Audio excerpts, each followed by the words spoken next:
The AmericasDemocrats.org podcast, a project of 21st Century Democrats, is made possible by contributions from our listeners.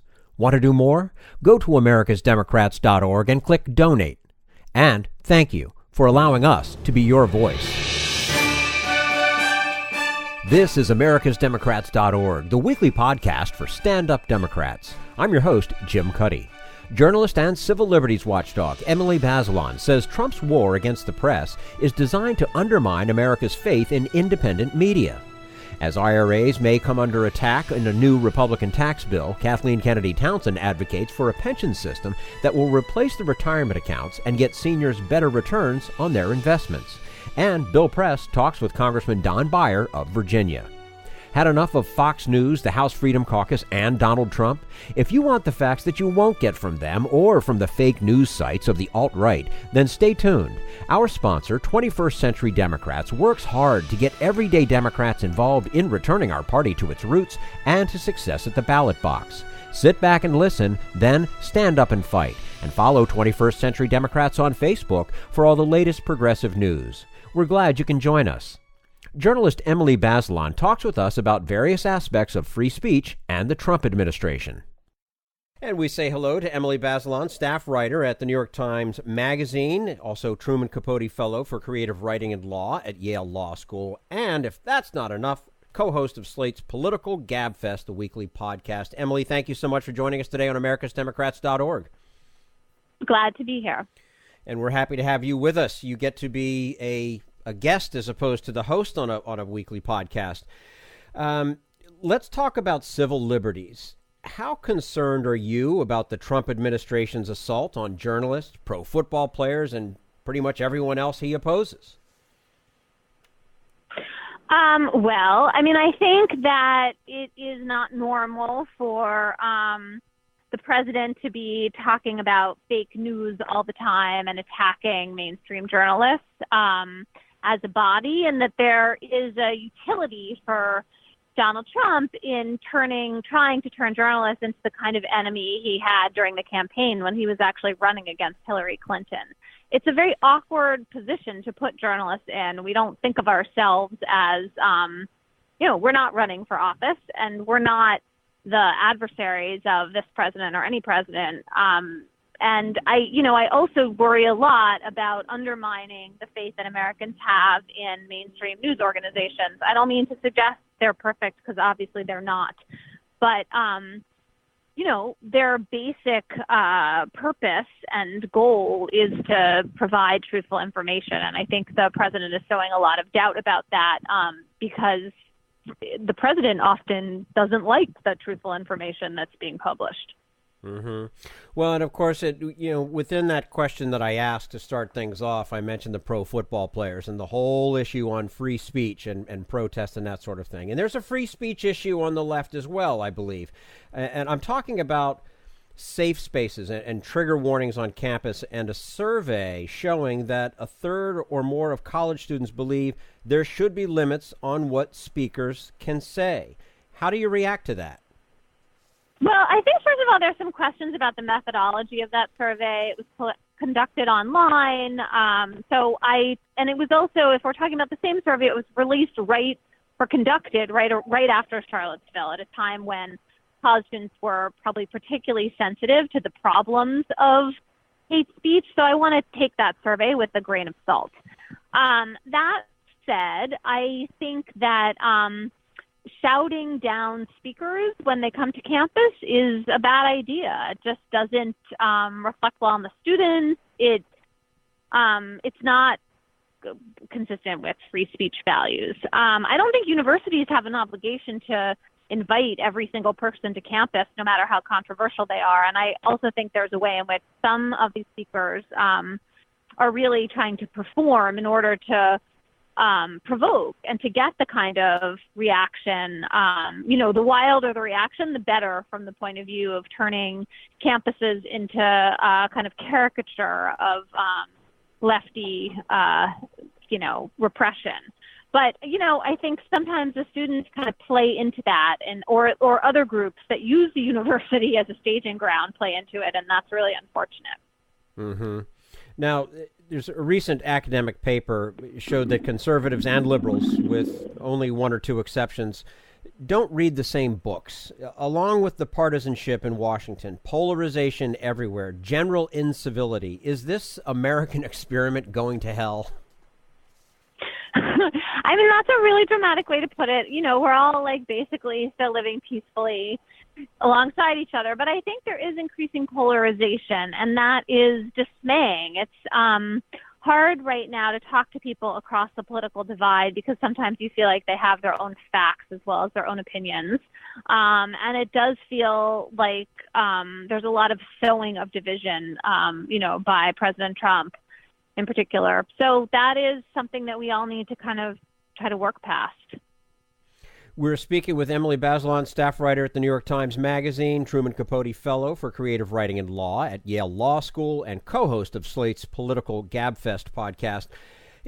If the answer for progressives is to work harder and smarter to elect better people, how does that happen given gerrymandered Republican districts?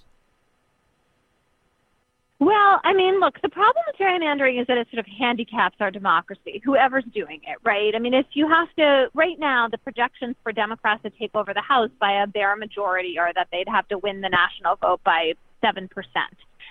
You know, that's a problem in terms of just equal representation and basic fairness to every voter.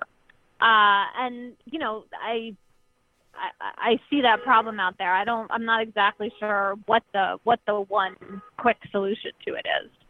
Mm-hmm. Should it be decided in the courts?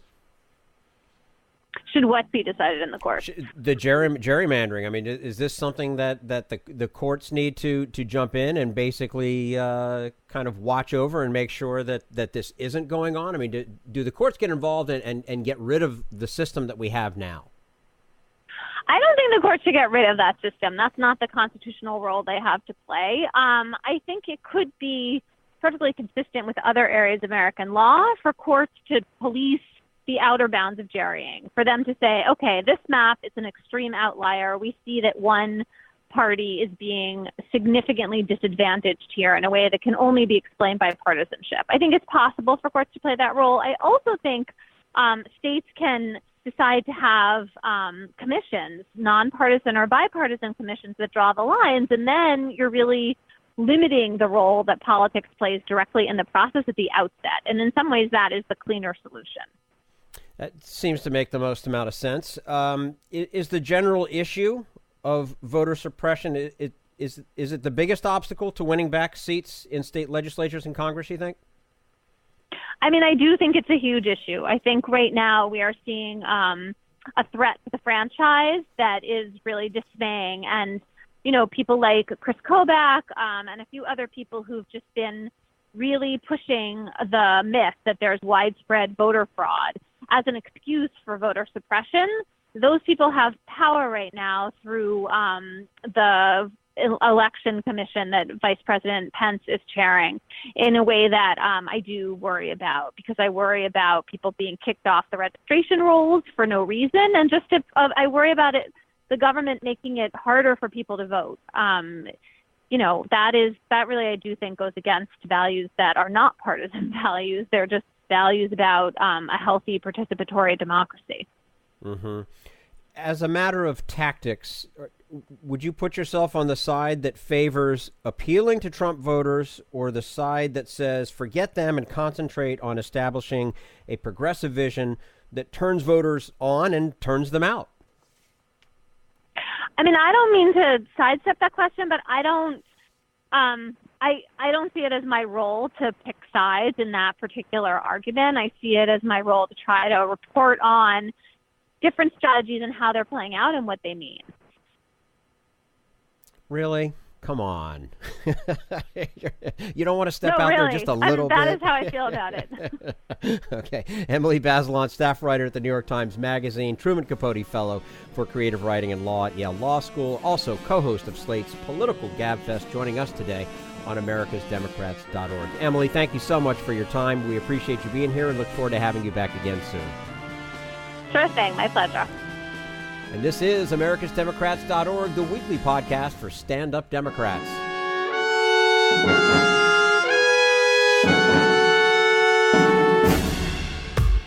We want you to sit back and listen to this americasdemocrats.org podcast, a project of 21st Century Democrats. But we need you to stand up and fight. Do you want to get involved and help get our party back to its roots and to success at the ballot box? You can make your contribution to help us keep this show going and to elect Democrats who will stand up for democratic principles. Go to americasdemocrats.org and click on Donate at the top of the page. This Social Security measure. I believe that we must pass legislation to provide medical care.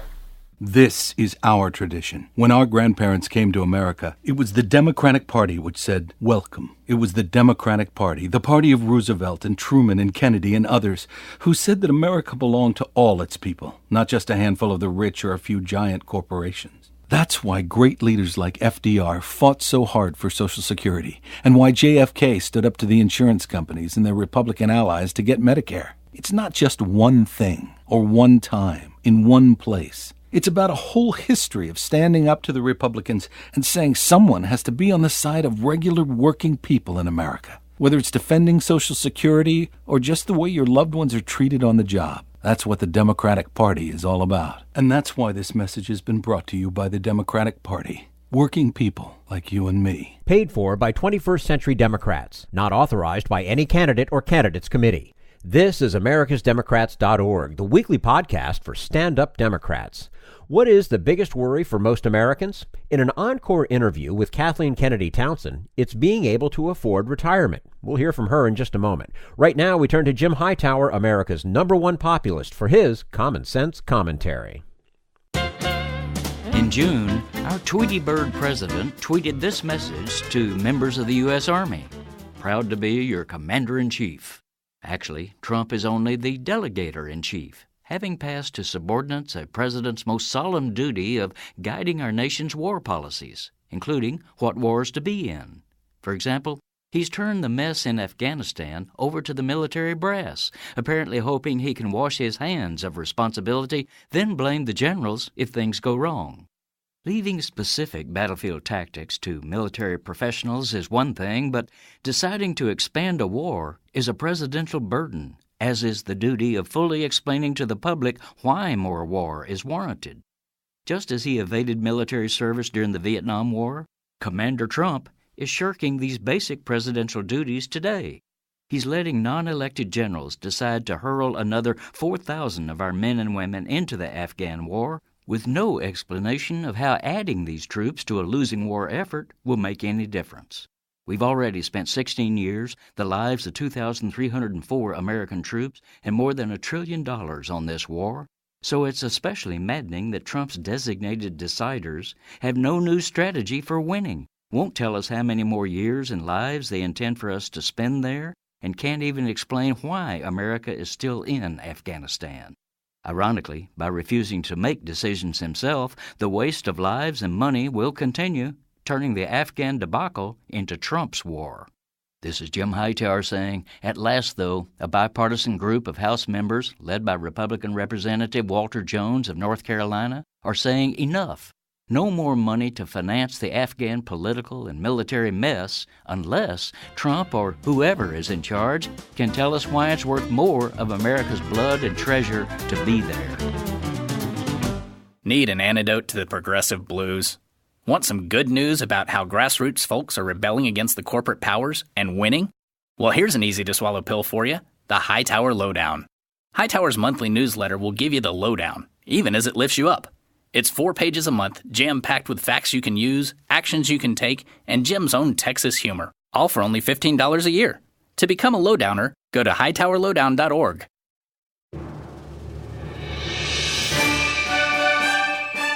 This is americasdemocrats.org, the weekly podcast for stand-up Democrats. Instead of relying on I.R.As, which can fluctuate with the market, Kathleen Kennedy Townsend is looking at a system under which a nationwide pool of savings could reap much greater rewards than current Wall Street investments yield. An encore presentation from 1 year ago, still relevant. And we say hello to Kathleen Kennedy Townsend, who's a founder of the Center for Retirement Initiatives at Georgetown University, where she is a research professor. And Kathleen, she served as Lieutenant Governor of Maryland and is on the advisory board of 21st Century Democrats, this program's sponsor. And she is, of course, the daughter of Robert F. Kennedy. Kathleen Kennedy Townsend, thank you so much for joining us today on americasdemocrats.org. That's a great pleasure to be with you. Nice to have you with us again, too. You know, people might just assume that perhaps somebody of your stature and family background doesn't have to worry about retirement security. But why did you decide to take this up as a public policy issue?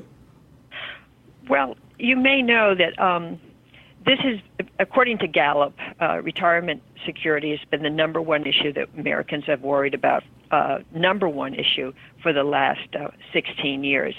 In fact, among 40-year-olds, 77% of 40-year-olds are more concerned about retirement security than they are about death. And among 40-year-olds with children, 82% are more worried about retirement than they are about death. So it shows you just how difficult it is among Americans. In fact, 50% of Americans work for employers that have offered them no retirement whatsoever. And the average American who is about to retire has about $14,000 in their retirement account. And if they really had enough, they should have about $250,000. So you can see that there's this crisis that is occurring for many, many Americans, and very little has been done about it. You know, and it isn't just the poor anymore who have concerns about their retirement. Given the move away from pension funds toward individual tax-advantaged accounts, how big a problem is this? And is it really too late for folks that are approaching retirement to improve on these things? Well, it's very, very good question.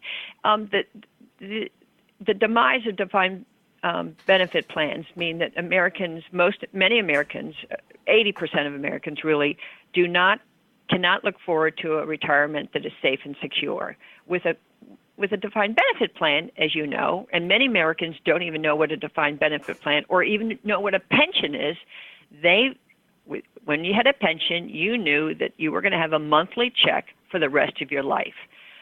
The switch to what is called 401ks or I.R.As means that the burden went to individuals, and individuals had to figure out where to invest, how to invest, and the burden all went to them, and they didn't know how long they were going to live. It really depended on when you were going to be born, when you were going to die, and how to invest. And all three of those questions are very difficult to answer.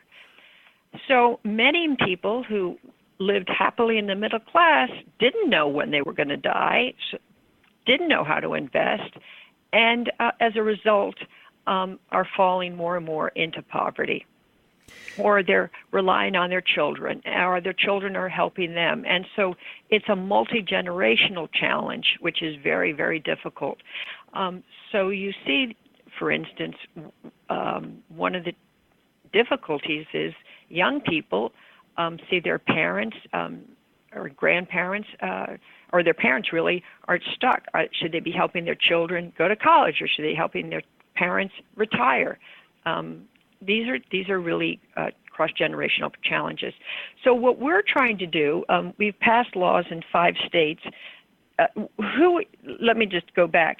Who is it who has good pensions, you may ask? Really, who's doing well in this economy? People who work for government get pensions. People who work for unions get pensions. People who work for large corporations get pensions. So it's really a question of size. It's really John Adams who said, or Benjamin Franklin, if we all stick together, we'll do well. So large organizations can help do pensions because they can pool the risks, and they can also invest in a whole range of options. And obviously the rich do well as well because they can invest in lots of different things. So what we're trying to do at the Georgetown Center is talk about the need to revamp our whole entire retirement system. We're speaking with Kathleen Kennedy Townsend, founder of the Center for Retirement Initiatives at Georgetown University, where she's also a research professor. Kathleen, should a pension, and this will be a two-parter, should a pension be considered a government guarantee, regardless of an employee's contribution? And how can we create a system that allows workers to maximize their investments and minimize the risk? Well, one way you can do it, look, there are lots of countries have done this. Denmark, New Zealand, Australia, the Netherlands. What you can do, which is what we don't do in the United States, is you can put large numbers of people in a plan. And if you put large numbers of people in a plan and say that you cannot withdraw your money and you have to keep it in the plan over 40 years, that plan can, number one, get lower fees. For instance, if you have fees of like 1%, that takes away 38% of your funding. That's a huge reduction of what you get at the end of 40 years. So you want to reduce your fees as much as possible. And the larger number of people that you've got in your plan, the lower your fees. That's number one. Number two, you want to have what is called patient capital. You want to keep the money in the plan for a long period of time. Right now, most people are in 401ks and IRAs, and they have what is called daily liquidity. They can take their money out, which means they're paying money, extra fee to get their money out. If you said you couldn't take your money out, you could invest in real estate. You could invest in private equity. You could invest in infrastructure, which makes money over a long period of time. Again, the fees would be lower and you'd have higher returns. So those two aspects would make people, like they do in pension funds, have a much larger return at the end and much lower fees for people. You could put, and if you look at the difference between what IRAs make versus what 401ks make, versus what defined benefit plans make, it's really quite extraordinary. The returns on defined benefit plans are twice as much what IRAs make. So what I'm proposing is that you get large numbers of people and you allow them to pool their assets and therefore invest in plans that give them the ability to invest in all sorts of assets, keep their money in there, and make much more money than they would be if they were in smaller plans. Does that make sense to you? Yeah, I mean, absolutely. It's one of those kinds of things as you're sitting here and saying this, and I'm listening to it, and I'm thinking, gosh, could have had a V8. I mean, that's just it seems pretty simple to me. Why can't we get this done? What's the holdup there? So basically, I think part of the holdup is we haven't been talking about it, and what we need to do is start talking about it. And you could still have, the Prudentials of the world and the Legg Masons of the world, or the large companies do something called multiple employer plans, put lots of these small businesses together and say, we will manage your money, but we'll manage it as though we were managing pensions rather than 401ks. And the difference is that you would say you have to keep your money in this fund for a long period of time. You might switch it to another type of fund. For instance, if Prudential wasn't doing that well this year, you might want to switch it to Fidelity. But the type of assets that they're invested in would be the same as rich people get to invest in, and the same as people who invest in pensions get to invest in. You can't take it out. And then at the end of, when you're 65, you could get each month a really good monthly paycheck for the rest of your life. That's what people want. And that's what we should be focused on. you brought up 401ks, and as we're talking about all this, the individual retirement accounts, the 401k plans, they've been successful, especially back in the 90s, and that was pretty easy. You didn't have to do a whole lot of thinking. You could practically throw a dart at the board and be successful. Not the case anymore. Are they too tied to Wall Street? Well, Wall Street is, look, I'm not condemning Wall Street. What I'm saying is that, and I've talked to people on Wall Street, the problem is they can, a 401k, the challenge with a 401k is, number one, they require you to do what I say is every day give you how much it's worth each day, a daily liquidity. But rich people don't require their funds to have daily liquidity, nor do pension funds. Do you see the difference? Because they're going to invest in what is called real estate. So today, the real estate is a piece of land. It's not worth anything, but you're going to put buildings on it, and in 40 years, it's going to be worth a lot of money. But a 401k can't invest in that. So they can't get the interesting investments that will make you money over a long period of time. Okay. Now, and that's what you want. If you're going to, that's fine if you just want a piggy bank that you can then withdraw money for to, if you want to buy a car, if you want, something liquid, if you want something to buy right tomorrow, or if you have a problem in the next 5 years. Sure. But if you're really saving for retirement, you don't need the money right away. You need it in 40 years. And so why don't you put your money in things that will do well in 40 years? Right, and let it work for you. And let it work for you. Absolutely. So that's what I'm proposing. And now with the new rule that the Obama administration has come up with, which is to say that the Fidelities and the Prudentials and the Legg Masons and of the world should be a fiduciary. They're supposed to do what is in your best interest, not in their best interest, and which makes sense. And so they've already been the fiduciaries for large pension plans, and now they can use that same fiduciary duty for you, for individuals, which they haven't had to do before. So there's a big change in the marketplace. So this is the right time to be talking about how we should also change how we do retirement security. Both parties talk about protecting the social. But let me ask you.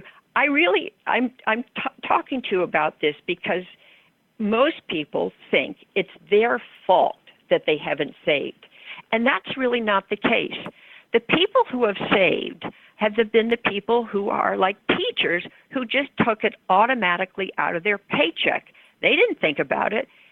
It was taken automatically out of their paycheck, and it was invested by the really smart people on Wall Street because they were parts of big funds like CalPERS, or like the California Teachers Association or the California Employees Association or the New York Teachers Association, who would get really good returns because they had, billions of dollars, $150 billion. So all the smart people would say, we want to invest your money. Do you understand the difference between that and somebody who only has, $14,000? Mm-hmm. The big brightest minds aren't going to ask you how to invest your $14,000, but they would say if you pulled all that money together, I want to invest your money, and they can get into interesting assets if you do that. And then everybody has the smart people working for them. Yes. Right. So my proposal, and I'm really basing this off of this really wonderful smart person in New York, Teresa Gurlucci, and Tony James, who works at a very big group called Blackstone. They're saying, look, why don't we put all these little pots of money together, pool them, lower our fees, and get the smartest people to invest. Makes a lot of sense. Before we let you go, thank you. I'm really asking you because sometimes what happens when you work in an industry, you start to use jargon, and then nobody understands what the heck you're talking about. Right. So that's why I'm trying to make sure that if I'm talking in jargon, I want to make sure that I'm not being unclear. Not at all. In fact, to me, again, I'll reiterate what I said before. It just seems like one of those obvious things that we should be doing. Thank you. And I agree. Crazy that we're not. Anyway, that's what I hope that we will do this, and I would like American Democrats to help me do this. Absolutely. Well, you've got us with you anyway. So before we let you go, protecting the Social Security system, both parties talk about it all the time. What is the trust fund's real status, and is there any real hope for long-term legislative solution? Yes, I think everybody, we really do need to not only protect Social Security, but to expand Social Security. I'm actually on the board of the effort to preserve Social Security, the advisory board to preserve Social Security and Medicare. And what we need to do is make sure that we do that. Right now, it doesn't seem fair to me, for instance, that if you make over like $108,000 a year, you stop paying money into the Medicare, the Social Security fund. Why not? Why should the rich not pay more money into it? That just seems a no-brainer to me. That's two no-brainers we've talked about here today. Yes. Okay. Kathleen Kennedy Townsend, founder of the Center for Retirement Initiatives at Georgetown University. Of course, she's a research professor there, joining us today on americasdemocrats.org. Kathleen, as always, we appreciate your time with us, and we look forward to talking with you again soon. Thank you. You're quite welcome. And this is americasdemocrats.org, the weekly netcast for stand-up Democrats.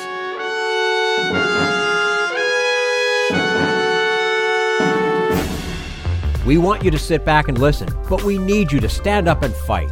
Help get our party back to its roots and to success at the ballot box. Make your contribution to keep the americasdemocrats.org podcast, a project of 21st Century Democrats, on the air, and help elect stand-up Democrats.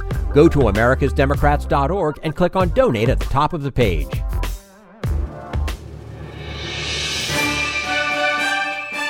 This is americasdemocrats.org, the weekly podcast for stand-up Democrats. And now Bill Press talks with Virginia Congressman Don Beyer. Proud to welcome back to the studio a good friend from Virginia's 8th Congressional District. That's our end of Virginia, right across the river from Washington, D.C., Congressman Don Beyer. Hey, Congressman, great to see you. Bill, thank you. Thanks so much for welcoming me back. It was so good to see you. I'm surprised, though, you're not out walking precincts this morning for Ralph Northam in the governor's race. Only because it's 8:30 in the morning. But we're down to like 11 days to go. It's pretty close. No, it really is. And it's, it's kind of building up. So is Donald Trump going to come in and stump for Ed Gillespie? I hope so. I don't know that. I think Gillespie will be very careful about that. But we had President Obama came to Richmond last week. Mm-hmm. Apparently the crowd was huge, which was really terrific, and getting people fired up. I saw some interesting statistics the other night from the field side that we have knocked on more doors, made more phone calls, had more canvassers than any race in Virginia history, including Obama 8, Obama 12, or Hillary Clinton in 16. Whoa, really? So people are – it's really interesting, Bill, that the size of the Democratic parties, and I don't know the Republican parties, but have more. Everyone I've talked to has more than doubled since November 8th last year. That the number one question at every town hall meeting is, what can I do? Mm-hmm. How can I fight back? And of course, one of my answers is, hey, Trump says elections have consequences. They do. Get politically active. Right. That's it. Pardon me. Well, it's so refreshing to hear that Virginians recognize the importance of this governor's race, that everything is really on the line here, right? Yeah, in so many ways. And boy, but not just Virginians. We get lots of folks from Maryland. My friend Jamie Raskin, a member of Congress, has been leading Maryland folks across the river to come help, folks from D.C. And the money... I know a lot of friends from D.C. who've been over volunteering. We've been really lucky. And we've been talking for a while about how important it is to have Ralph Northam as governor when the redistricting comes up. Yes. We had a Republican governor in 2011, and our General Assembly is incredibly skewed by gerrymandering. We'd like to get away from a gerrymander, back to gerrymander free. But also, the critical 2018 elections are coming up federally, and we know that people will be looking to see what happened in Virginia in 2017 to set the stage for 2018. Right. Yeah, people are looking here and at New Jersey, although New Jersey is considered kind of pretty one-sided. Are there state legislative races also up in Virginia this year? And I remember talking to Governor Terry McAuliffe that's always been the millstone around his neck, dealing with a conservative Republican controlled legislature. Yeah, Democrats have won the last 5 statewide elections. And it's basically a 50-50 state. I mean, we don't buy a lot, but 1, 2, 3%. But the legislature, the lower house, is 66-34 Republican because of gerrymandering. Packing African Americans in a handful of districts, things like that. There are court cases going on right now, but we have a pretty good chance of picking up 6, 8, 10 of those seats. Hillary won 17 seats held by Republicans right now, so they're not Republican seats. Always difficult to beat an incumbent, but we'll move in the right direction. Right. Congressman, there were 2 Republican senators this week, Senator Bob Corker and Senator Jeff Flake, of course, who broke with the President of the United States, who happens to be a member of their own party. They followed very critical comments by former President George W. Bush about Donald Trump, even though he didn't mention him by name, and by Senator John McCain about this phony or false nationalism, nativism, in fact, President Bush called it.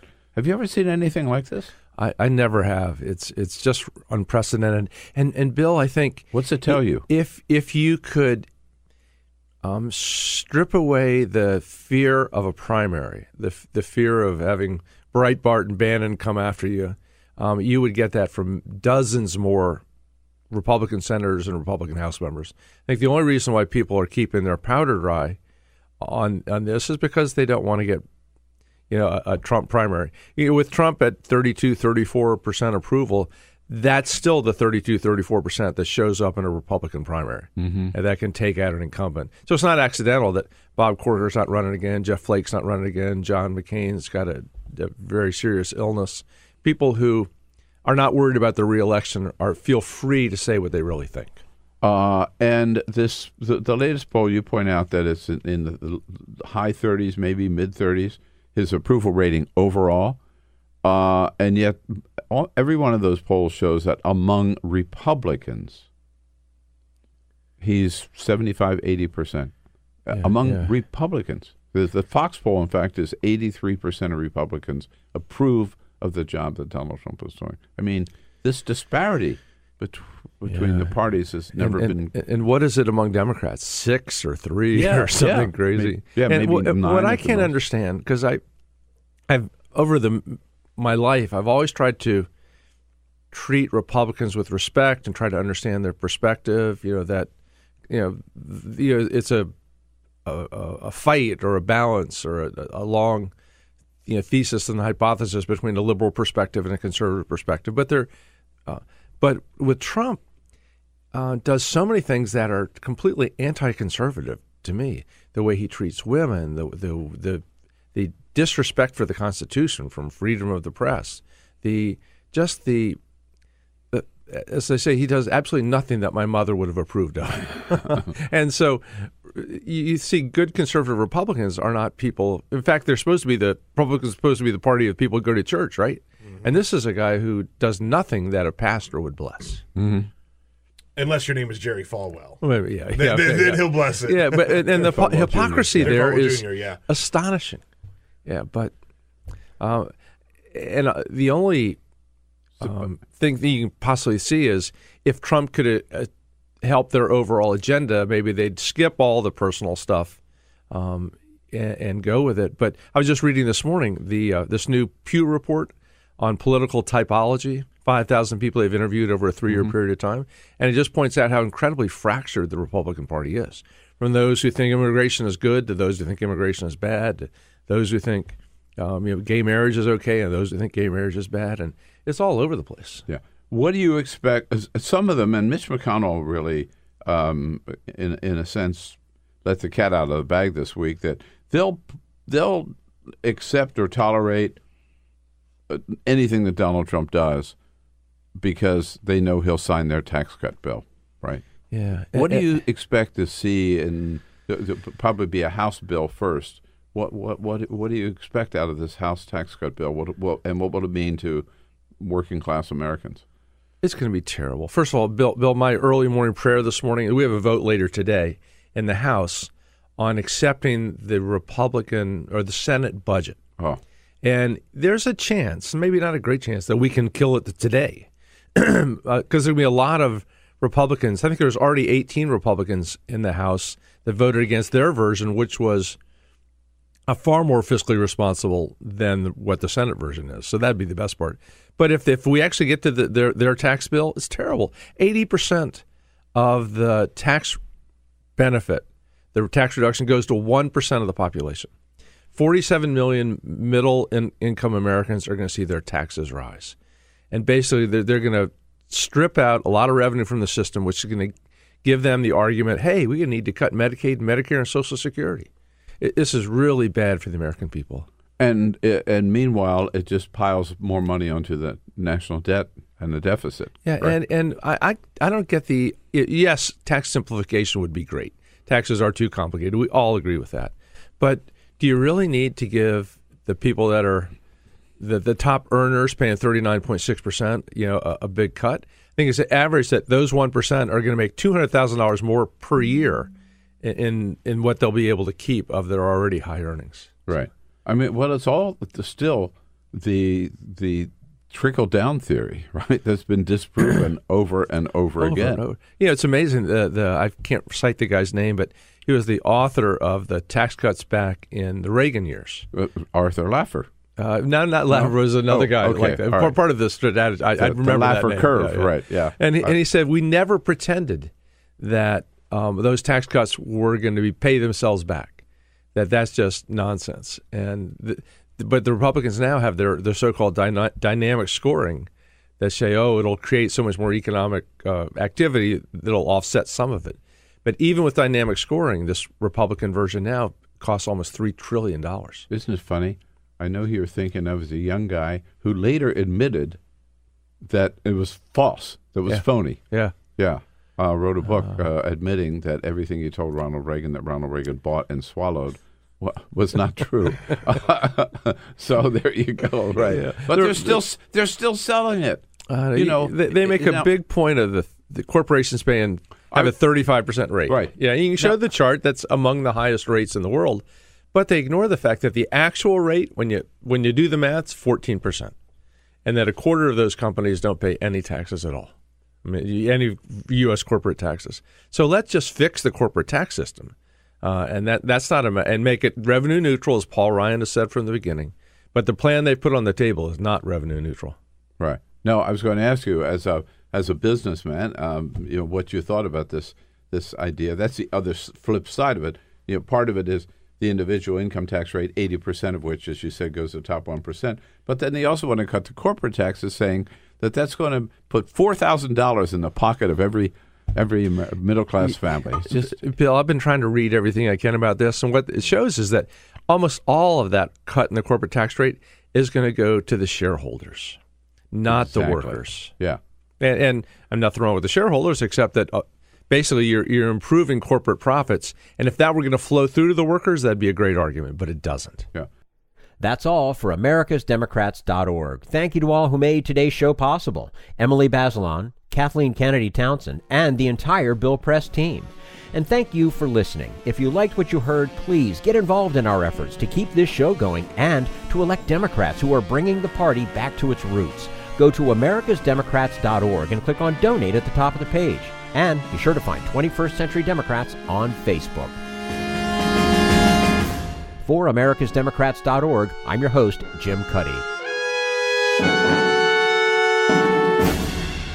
We want you to sit back and listen, but we need you to stand up and fight. Join us. Support the americasdemocrats.org podcast, a project of 21st Century Democrats, and help elect Democrats who will stand up for democratic principles with your contribution today. Go to americasdemocrats.org and click on Donate at the top of the page.